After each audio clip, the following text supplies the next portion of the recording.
Olá, eu, Sheila Varela, mais uma vez aqui com vocês na Hora da Estação. Um programa todo especial com Dr. João Estrela e o nosso gestor aqui da Estação da Lapa, Zilnei Campelo, porque é um momento especial, é o cuidado para os homens. É aquele momento que a gente quer saber tudo sobre o nosso Novembro Azul. E acompanhem a gente no nosso canal do YouTube, Hora da Estação e Varalanete OFC. Boa tarde, meus queridos. Boa tarde, Sheila. Muito obrigado pelo convite. É um prazer estar aqui com vocês, né, falando para a população sobre um tema tão importante, né, como a saúde do homem, né? Basicamente, não é falar sobre câncer de próstata. Eu sempre falo que o Novembro Azul é sobre a saúde do homem, que a gente usa essa doença para alertar, chamar atenção, mas além do que isso, é falar sobre todo tipo de prevenção e toda a forma que o homem tem para ter uma qualidade de vida melhor.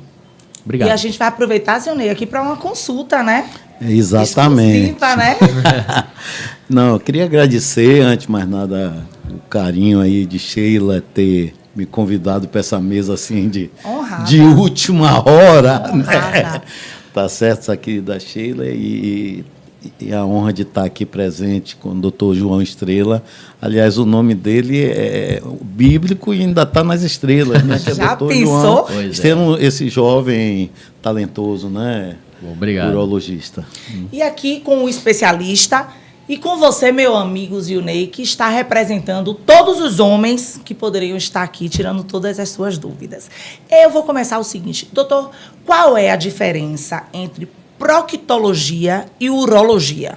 Boa, excelente pergunta. Estava até conversando com o Ney Campelo aqui sobre uma colega, né, proctologista, que atende ele e tudo. Então, existe uma diferença fundamental que o urologista, ele trata das situações do aparelho urinário masculino e feminino e da parte também sexual masculina, né? Então, rins, ureteres, bexiga, próstata, pênis, testículo, tudo isso fica a critério do urologista. O coloproctologista, ele é responsável pelas doenças do intestino, delgado e grosso, tá? Então ele trata aí da parte de tumores do intestino, hemorroidas, plicomas, enfim, é uma outra área de doença. É muito comum a gente ter gente que procura o urologista buscando orientações sobre hemorroidas, sobre isso, e a gente acaba tratando inicialmente, encaminhando para o especialista, e também é comum as pessoas procurarem o proctologista, porque falar é da próstata, proctologista, mas são especialidades completamente distintas, tá?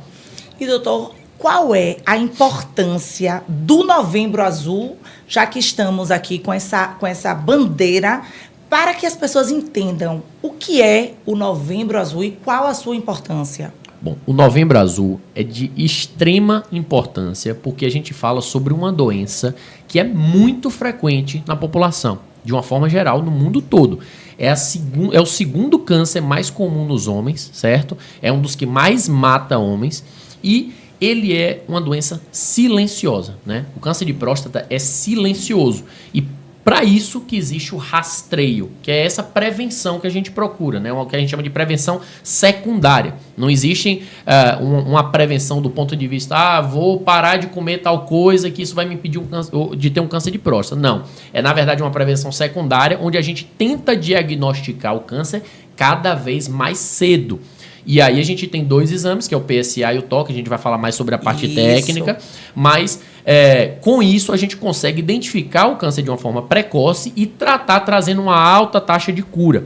E o Novembro Azul foi pensado exatamente para aproximar o homem, que já é uma raça aí que tem uma resistênciazinha de chegar, e ainda mais em se tratando do toque, do exame, que traz uma certa angústia ali nos homens. Então, para alertar sobre essa doença que é muito prevalente, que é tratável e que é relativamente fácil da gente diagnosticar e tratar precocemente, a gente começou esse alerta, né, para trazer os homens para perto, trazer para o médico, identificar o problema e tratar ele de forma precoce. Doutor João, no meio que hoje assim de trabalho, eu vejo hoje, eu não sei se essa afirmação minha, ela procede, mas eu vejo, diante dessas campanhas todas que são feitas, Sim. e esse Novembro Azul, né, tem procurado mais os urologistas. Essa afirmação pode ser apenas uma ideia minha pelas pessoas que me rodeiam, os homens, essa ou é apenas... da campanha faz com que tenha uma demanda, né? Claro. Muito maior. A gente percebe, sim, que o Novembro Azul traz mais pacientes para o consultório, traz mais à tona a conversa, traz mais à tona as informações. A gente percebe que as pessoas, às vezes, usam a época já para falar, não, já é novembro, eu vou no meu médico em novembro. Cria uma rotina, um hábito ali, né, uma lembrança, e isso, de fato, tem também desmistificado muito. Então, muitos pacientes idosos, né, que eventualmente a gente via que tinha alguma resistência, o fato de, o colega foi, falou, brincou, achou legal, interessante, aí ele acaba atraindo o outro que, viu que o outro levou numa boa, aí, não é por isso que eu vou perder minha masculinidade, aí já começa a ter aquela roda, já vira uma brincadeira, uma conversa ali, então você vê que tira aquele peso da questão do diagnóstico de câncer, tira o peso de, vou fazer um exame, vou ficar com medo do meu médico e tal. Então, toda essa mobilização, isso que a gente está fazendo aqui, conversando, falando com todo mundo, isso acaba, assim, deixando uma coisa mais natural. Quebra o tabu. E isso faz assim, com que a pessoa acabe chegando e conversando e buscando informação, porque uma das coisas que impede a pessoa de chegar ao médico é a ignorância. A gente não sabe. E hoje, né, com redes sociais, com esses eventos, podcast, a gente tem muita A gente tem acesso à informação, mas nem sempre essa informação é uma informação segura. Exatamente. Aí é esse ponto que eu ia chegar. A gente acaba tendo muito acesso e a gente precisa filtrar, né, e ter o ponto ali de apoio da pessoa que a gente confia para verificar se essa informação é correta, se a gente vai seguir ou não. E aí é o ponto do médico, né? O médico, ele precisa passar a informação correta. O médico, além de tratar, de prevenir, ele tem que educar a população. Perfeito. Então, quando o paciente tem esse acesso, isso é bom porque aquilo surge para ele como um gatilho, ele chega ao médico e é ali que ele vai tirar todas as dúvidas, que vai fazer os exames corretos, né, que vai ter o encaminhamento. Eu vejo a informação, a distribuição de informação como aquele gatilho. E a partir daí ele chega no médico e faz todo aquele processo. Perfeito. E esse espaço que é meu, que é seu, que é nosso, um espaço interativo, um espaço importante. Antes mesmo de começarmos aqui a preparar para vocês, a gente já vem num bate-papo e nós estávamos falando, né, Zilnei e doutor João, que não se trata do câncer. O Novembro Azul não se trata do câncer. Eu acho que a gente trabalha primeiramente com a prevenção. Exato. Corretamente? Exato. O Novembro Azul, né, assim como os outros meses que acabam tendo cores, né, o do câncer de mama, isso. Outubro Rosa, tudo isso, a gente utiliza desse fator o principal, né, que é o câncer de próstata, que é a importância, mas a gente não vai diagnosticar câncer de próstata em todo mundo que vai chegar no consultório. Isso. Mas a gente tem que aproveitar, já que a pessoa veio ao consultório, para investigar como é que está a sua alimentação, como é que está a sua atividade física, está fazendo os exames de rotina, você tem algum problema de diabetes. Quantos pacientes eu não acabei descobrindo um diabetes porque ele veio para um exame de próstata? Porque o motivo da consulta foi, não, doutor, vim fazer meu check-up da próstata. Aí ele chega para o check-up, aí eu pergunto, vem cá, como é que você está urinando? Está urinando bem? Pô, doutor, estou urinando muito. Falei, peraí, vamos lá. E vejo a perna ali, tá um pouquinho ressecada, tem uma feridinha. Opa, o que é isso aqui? Quando a gente vai ver o açúcar, lá. Ureal. Aí é um diagnóstico de diabetes. A gente inicia o tratamento, passa para o especialista. Então, veja, o motivo da vinda foi uma coisa. Mas você identifica na consulta outro e acaba ajudando esse paciente. Um outro paciente que chegou para mim, para um desses mutirões, né, de câncer de próstata, vamos fazer o exame rapidinho. Quando eu vi, o paciente tinha uma fimose que nunca abriu pênis na vida para olhar. Quando eu vi lá, eu falei, tem alguma coisa estranha aqui. O paciente tinha um câncer de pênis. E simplesmente pelo fato dele ter tido acesso ao médico, que a gente conseguiu, com o olhar clínico, identificou, tratou e ele está curado. Uma coisa que poderia, em 2, 3 anos aí, talvez, tirar a vida desse paciente. Então, além do câncer de próstata, o Novembro Azul, ele tem um caráter muito de aproximar o paciente do médico para que a saúde como um todo seja vista, né? Não é apenas sobre o câncer de próstata. Eu digo que o Novembro Azul é sobre a saúde do homem e a proximidade do homem com o seu autocuidado. Responsabilidade. Sheila, eu queria pedir a você para fazer uma pergunta aí, claro, clássica, né? Por favor. Qual a idade? Porque exatamente em função das redes sociais, sim, são milhares de informações que são recebidas por esse aparelhinho aqui, né? Verdade. Nós estamos vivendo a 4ª revolução industrial, sim, que é exatamente a criação do smartphone, sim, né? Então, eu lhe pergunto, qual a idade para se iniciar os exames de toque, né? Os exames de toque o que é o toque, doutor? Vamos lá, vou responder primeiro a sua excelente pergunta, tá? A idade que o paciente tem que procurar o urologista para iniciar o rastreio do câncer de próstata é a partir dos 50 anos na população em geral e 45 anos se o paciente teve pai, irmão, né, parente de primeiro grau com câncer de próstata, se ele for afrodescendente, tá? Ou pacientes obesos. E por que isso? O afrodescendente ele tem uma chance maior de ter o câncer em uma fase precoce, né? E a população em geral a gente vê que o início é a partir dos 50 anos. Então o rastreio é feito a partir dessa idade, tá? E aí a gente entra na segunda pergunta de Sheila, que também é uma excelente pergunta, porque muitas das vezes o paciente não tem noção do que é o toque em si, tá? O toque ele faz parte do rastreio, que são com 2 exames. Um é o exame de sangue, paciente idoso, um exame prático, barato, rápido ali, pegou o sangue, dosou, é o PSA, que é uma molécula que a gente vê no sangue, e o toque que é feito no exame físico, né? Não é um exame que ele vai sair com um laudo, que tem muitos pacientes que dizem, doutor, cadê o laudo do toque? Não é assim, é uma parte do exame médico, né? O exame clínico. E basicamente a gente faz uma palpação da próstata, e aí me pergunta, por que por essa via?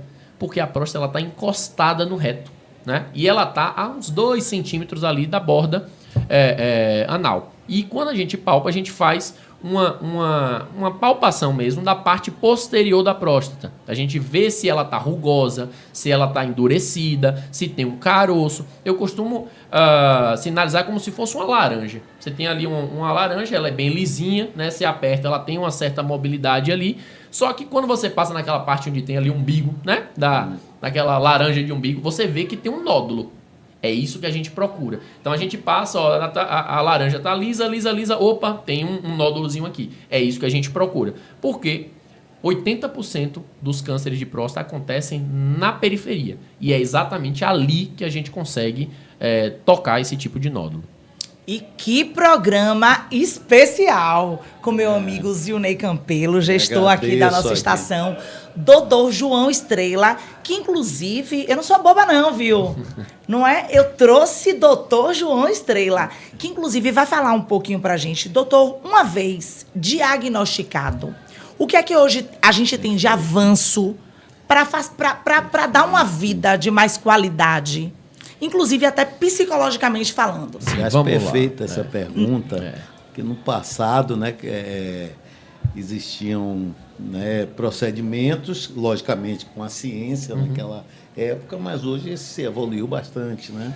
Doutor João já pegou a pergunta, eu só vou falar aqui, ó. Os meninos que estão aí nos bastidores, se preparem aí, viu? Porque a gente também está aqui para aproveitar essa estrela que está conosco.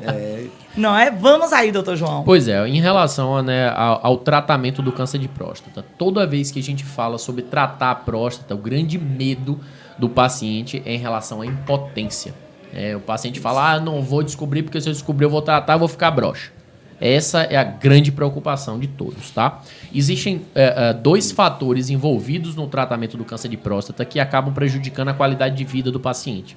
São eles a ereção, né?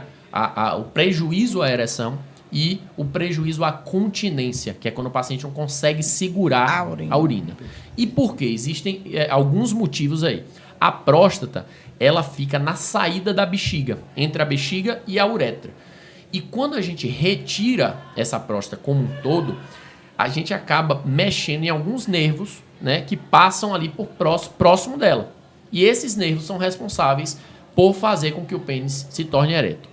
Além disso, existe um esfíncter, que é um nome técnico para uma válvula, né, que existe na uretra, que fica muito próxima ali também da próstata. Quando a gente retira, ela também pode ser danificada.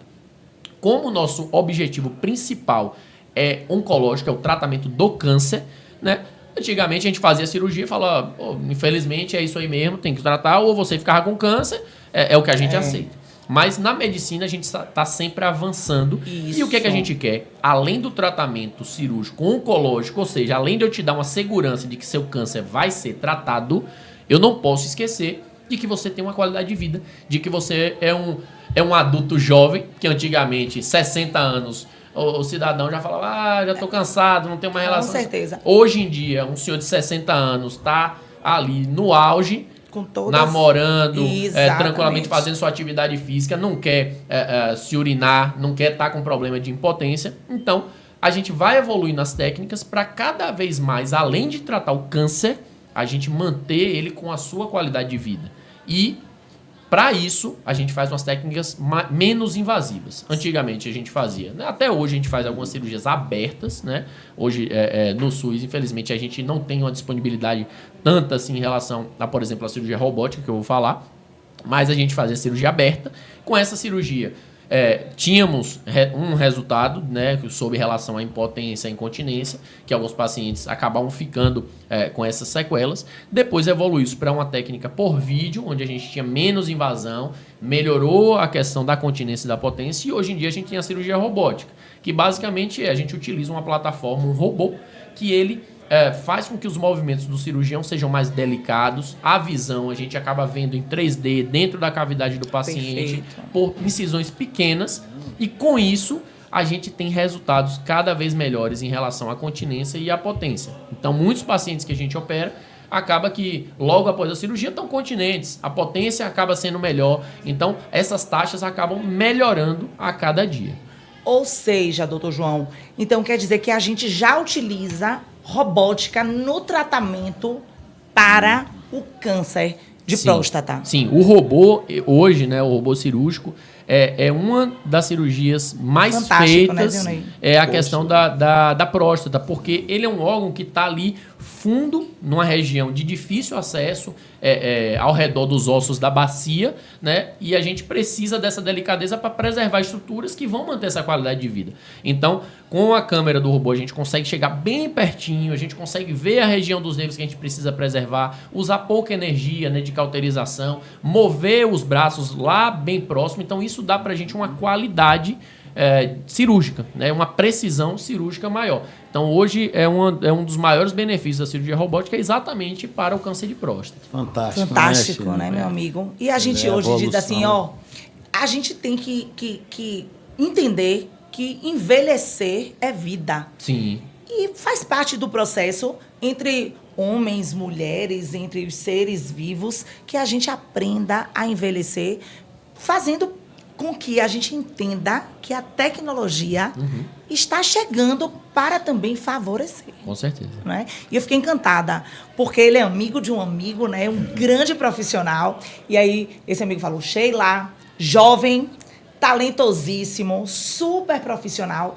e que deixa o paciente à vontade. Eu acho que é muito importante essa relação também com o paciente. Claro, é uma das coisas que o paciente hoje nos demanda e nos cobra, é exatamente essa possibilidade de você ter abertura para conversar, né? Você ter suas dúvidas tiradas. Antigamente tinha muito aquela imagem do médico que você chegava no consultório, é isso aqui, tome sua receita e tchau, eu que estou certo aqui e tchau. Então, existe uma necessidade de escuta ativa do paciente. O paciente tem algumas demandas que precisam ser ouvidas, precisa estar à vontade, não adianta nada também o paciente estar todo travado lá, precisa de uma certa descontração, né? Então, o tratamento e a relação médico-paciente vão muito além de você simplesmente chegar, olha, você tem uma doença, você precisa de uma cirurgia, né? A gente precisa envolver o paciente no tratamento, envolver o paciente na prevenção, a gente precisa acolher o paciente, entender os problemas. Então, o cirurgião, às vezes, ele é visto como alguém muito técnico, é um cirurgião que vai lá,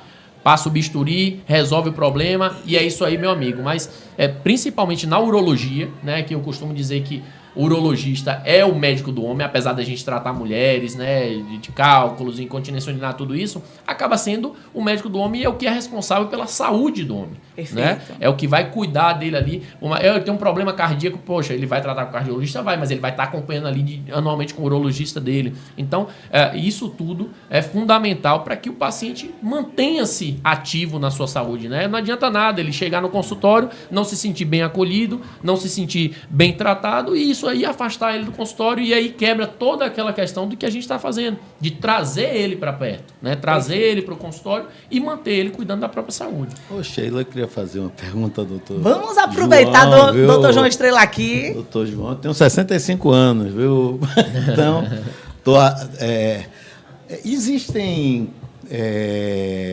existe algum esporte, tá certo, que, por exemplo, é místico, eu estou falando de uma forma assim, que está mistificado. Por exemplo, a bike, que tem um banco muito fino, ou algum esporte que você tenha que usar, né?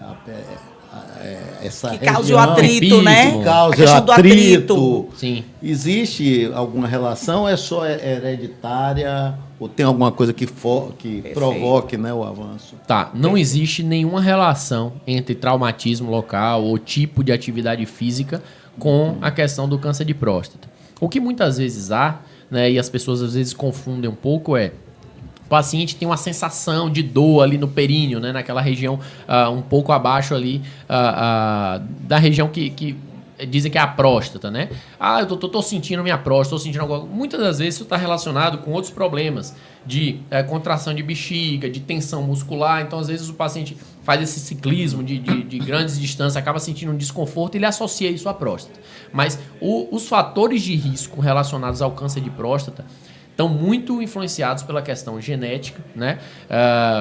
Os hábitos de vida, a gente vê que pacientes obesos, né, pacientes que têm maior circunferência abdominal, eles acabam tendo um câncer de próstata diagnosticado um pouco mais tardiamente, né? Tem uma associação com isso. Então, a gente entende que ele tem muito componente mesmo hereditário, mas isso não impede de que a gente cuide da saúde da gente como um todo, até porque no futuro, se você precisar, né, e aqui um dado, né, 1 a cada 8 homens, né, vai ter câncer de próstata, certo?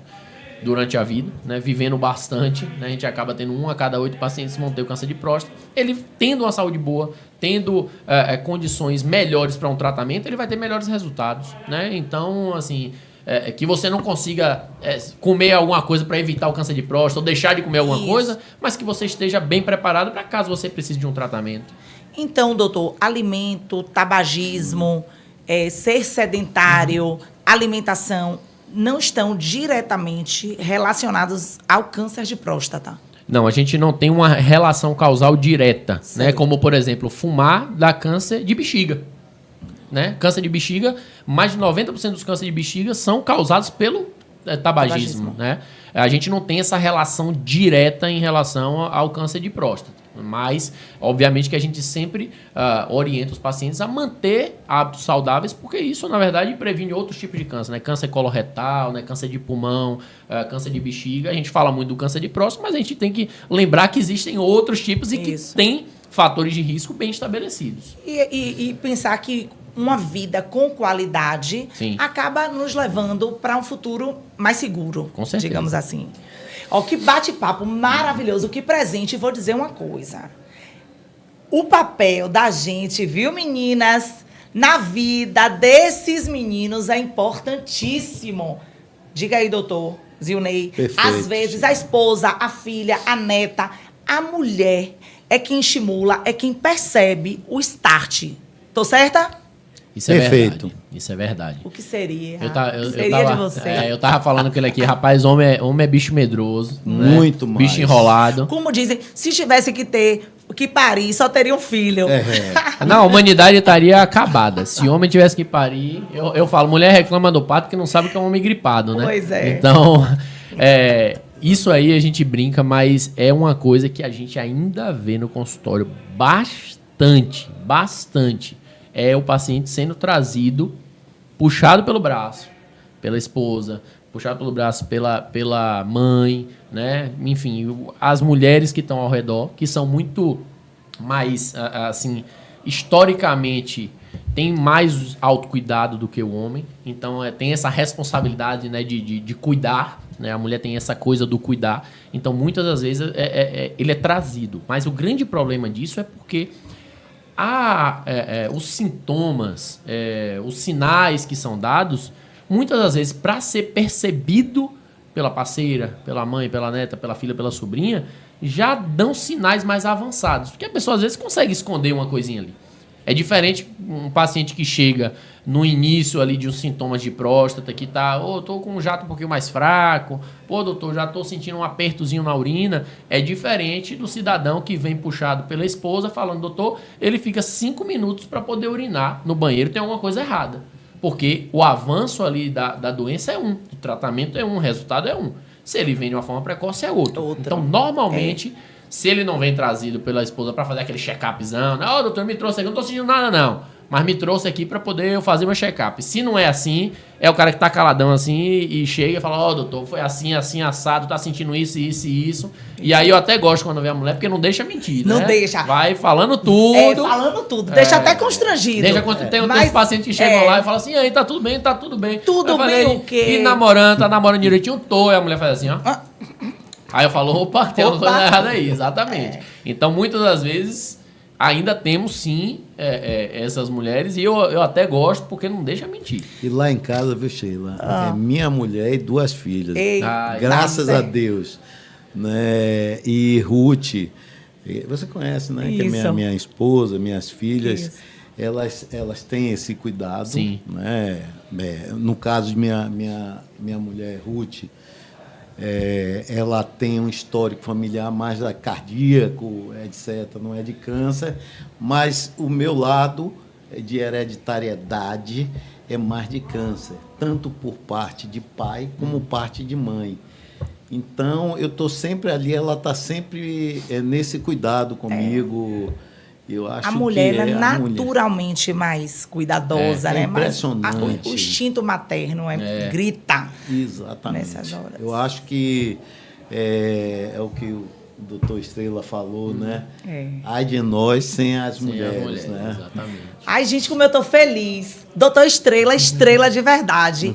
E Zilnei aqui. Meninos, vocês que estão aí nos bastidores, me falem aí. Não é uma entrevista sucesso, viu? Que honra. Agora, viu, doutor Estrela? Quando eu estava vindo aí, eu converso muito, né? Eu sou falante, falando com as meninas disseram, não, pergunte a doutor Estrela, que tem um chá, que esse chá, se tomar, bateu, valeu. Existe esse bateu, valeu, doutor? Eu desconheço esse chá.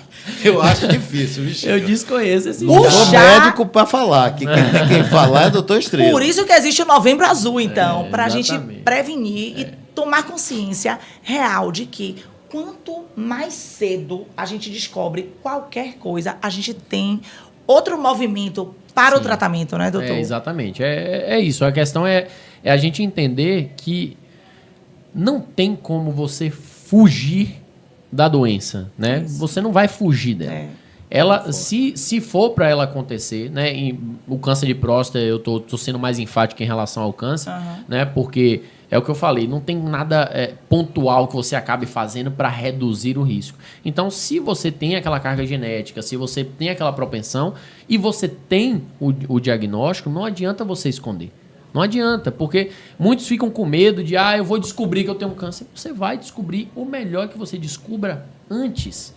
Porque se eu descubro o câncer nos sintomas iniciais, né, nos sinais iniciais, numa elevação do PSA, num toque que eu desconfio ali de um caroço, você trata e cura em mais de 90% dos casos. Então, chegam 10 pacientes com um câncer desse em fase inicial, eu consigo tratar mais de 90% deles. Diferentemente de um paciente que já chega com o sintoma, que já está sangrando, que já está com metástase óssea, um paciente que já tem uma doença alastrada, isso daí faz com que as taxas de cura despenquem. A gente não consegue tratar esse paciente. Então, você, tendo a oportunidade, né, eu entendo que a questão de um diagnóstico de um câncer é uma coisa muito pesada, né, causa ansiedade, causa uma certa ojeriza nas pessoas, pô, eu tô com câncer, que ele estigmatiza. Isso. Mas é muito melhor você ter a condição de tratar, resolver seu problema e seguir sua vida, do que você ficar escondendo aquilo, com medo de achar, mas quando você achar, e a doença vai se mostrar, quando você achar, às vezes vai ser tarde demais. Agora, naturalmente, doutor, existiu assim uma afinidade, um carisma, né, Zilnei? E eu acho que isso é muito importante no processo do tratamento.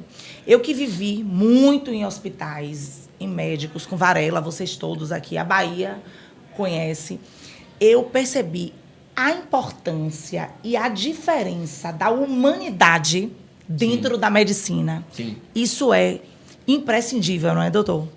O impacto disso, né, é o que eu falo, o tratamento, ele não é basicamente você apenas dar remédio ou dar cirurgia, né? O tratamento envolve o paciente ser acolhido, envolve a família ser acolhida, envolve o paciente ser motivado, né? Ele precisa ter motivação para se tratar. O paciente ele precisa ser visto com todas as peculiaridades, né? A questão religiosa, né? A questão de ambiente familiar, de costumes, tudo isso tem que ser levado em consideração, né? Para poder o paciente até aderir ao tratamento. Perfeito. Porque uma coisa é você pegar a sua receita, dar ali, toma em casa. Isso. Às vezes o paciente não vai tomar, ele não viu o motivo, ele não foi explicado, ele não entendeu, né? Não entendeu, teve uma dificuldade. Então, muitos pacientes, às vezes, você tem que detalhar ponto por ponto. Por que você está tomando isso aqui vai tratar de tal coisa. Não adianta, porque é motivação, né? O motivo para ação. Você precisa dar um motivo para ele fazer aquilo. Se ele não confiar em você, se ele não vê você como uma referência, se ele não entender o que está sendo feito com ele, por que ele vai fazer aquilo? Né? Não estou sentindo nada, não é assim? Não estou sentindo nada. Estou com a pressão alta, você está com a pressão alta. Sim, mas não estou sentindo nada, eu vou tomar isso para quê? Ah, está com colesterol altíssimo, não estou sentindo nada, eu vou tomar isso para quê?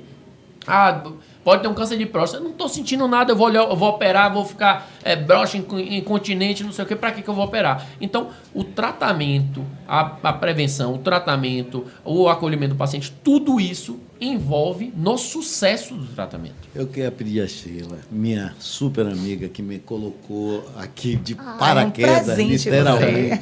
Agora de drone, né? É o seguinte, existe,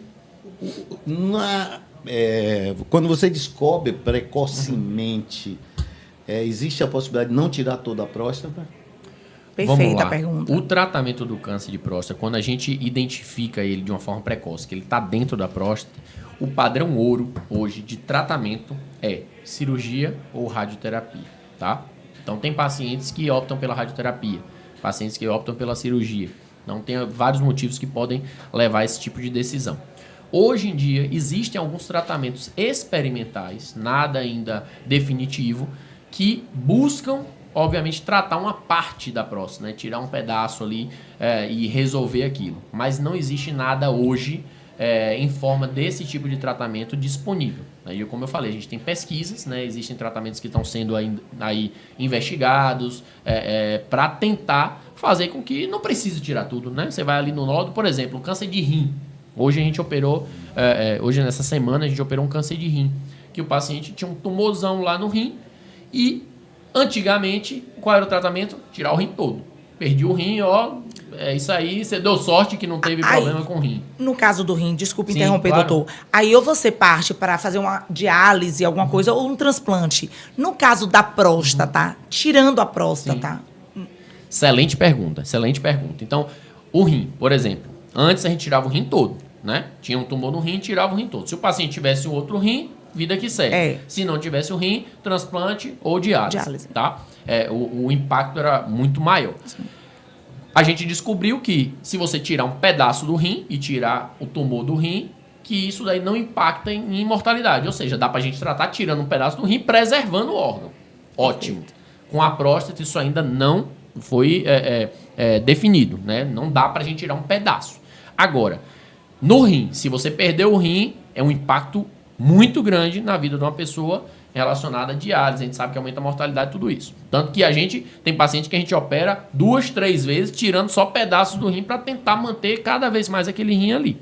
Quando a gente retira a próstata, ela é uma glândula que serve para a questão reprodutiva. Então ela tem ali secreções que fazem com que os espermatozoides fiquem viáveis para gestação. Depois disso, a próstata não tem funções orgânicas ali, hormonais, nada que auxilie o homem na sua vida, né? A partir do momento em que ele terminou sua reprodução, o objetivo dela foi completo. Então, até hoje, a gente não descobriu nada. Vai que daqui a uns anos a gente descobre que tem alguma coisa aí, mas até então, a próstata ela não tem uma função específica a não ser a questão reprodutiva, né? Então, uma vez que ela foi retirada, vida que segue, o paciente segue sua vida normal, né? A questão da ereção, dessas coisas, é relacionada a nervos que estão próximos a ela. Então, não é o fato de, tirei a próstata, a minha ereção foi por causa disso. Não, é porque alguns nervos, eles ficam coladinhos com ela. Então, se a gente preserva esses nervos, tirou a próstata. Tanto que, por exemplo, quando a gente opera a próstata para doenças benignas, né? Que o paciente que tem a próstata crescida, né? A gente fala, a próstata é inchada, tá grande. E a gente vai fazer um tratamento, muitos pacientes falam assim, doutor, mas minha potência... Eu falei, não, calma. Nosso tratamento é completamente diferente. A gente vai raspar a próstata, a gente vai fazer um túnel, que a gente fala, né? A gente abre um caminho para a urina sair melhor, mas isso não mexe em nada com a questão da ereção, porque a gente não mexe na casca, não mexe do lado de fora, não mexe nos nervos, é tudo dentro. Toda vez que tem uma consulta sobre próstata com o paciente, eu falo, você tem uma tangerina. Se você tem um crescimento da próstata, os gomos dentro dela que estão ali crescendo e apertando. A gente tira os gomos, deixa a casca, vai tudo funcionar normal. Se o senhor tem câncer, a gente precisa tirar a fruta inteira. A gente tira ela do pé e joga fora. Só que a grande questão é que na casca passam esses nervos. Então é sempre para ele entender. Uma vez você mexendo dentro e a casca estando íntegra, nada que vá atrapalhar a questão de ereção, nada do tipo. Mas a próstata em si, ela não é responsável pela ereção. Pela ereção. Importantíssimo deixar claro isso. A próstata em si não é responsável pela ereção. Não é. Ela não tem função de ajudar na ereção de forma alguma, né? O efeito colateral que a gente vê nessa questão da impotência é por proximidade dos nervos. Então, uma vez retirada a próstata, o paciente pode muito bem recuperar sua função sexual tranquilamente, né? Alguns pacientes, inclusive, a gente mantém sem medicação, né? Depois de uma cirurgia de próstata, tendo ereção normalmente, vida sexual normal, eventualmente um outro precisa de medicação e a gente tem várias alternativas, mesmo se o paciente falasse, é um paciente que já tinha uma ereção ruim, fez uma cirurgia de próstata, a ereção ficou péssima, mesmo assim a gente tem tratamento. A gente tem medicação oral, medicação injetável, prótese maleável, prótese inflável, então a gente tem uma diversa quantidade de artifícios para que ele mantenha a sua vida sexual. Ou seja, vocês aí, meninos, homens, o Novembro Azul é mais do que importante para a consciência do cuidado com cada um de vocês. E hoje eu falo, assim, especialmente para vocês, mas claro que nós, meninas, a gente fica sempre nesse cuidado. E obrigada a Deus, obrigada a Jesus por levar uma informação tão necessária, tão precisa, com um médico tão, assim, realmente super profissional, preparado, amável e com muita credibilidade. Obrigado. Obrigada, doutor João. Considerações finais agora. E ele todo de azul. Eu vim hoje a caráter. Olha a caráter. Eu falei, a que mulher chegou, elegância. me deu uma camisa preta, eu falei, não, eu já Que elegância. Então, pronto. Considerações finais, doutor João. Me fale aí, fale para o nosso público.